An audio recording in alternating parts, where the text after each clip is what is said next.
আসসালামু আলাইকুম রহমতুল্লাহ বারাকাত। রিংটোন হিসাবে সালাম ব্যবহার করা যাবে কি?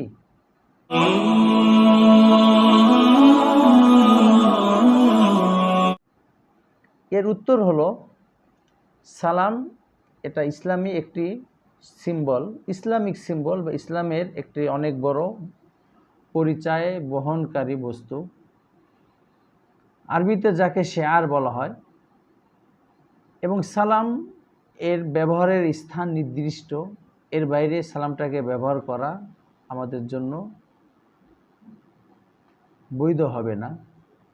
তো সালাম যেহেতু কারোর সাথে কথা শুরু করা এবং কথা শেষ করা, এই দুই জায়গায় ইসলাম সালাম দিতে বলেছে। এই কারণে এই দুইটা জায়গায় আমাদের সালাম ব্যবহার করা সুন্নাত, এবং এই দুই জায়গায় সালামটাকে ব্যবহার করা সালামের জন্য নির্ধারিত খাত। ইহা ছাড়া অন্য জায়গায় এই সালামটাকে, যা নাকি ইসলামের একটা সিম্বল, ব্যবহার করা কোনো বৈধতা নাই। সেই হিসেবে রিংটোন হিসেবে সালাম ব্যবহার করা যাবে না।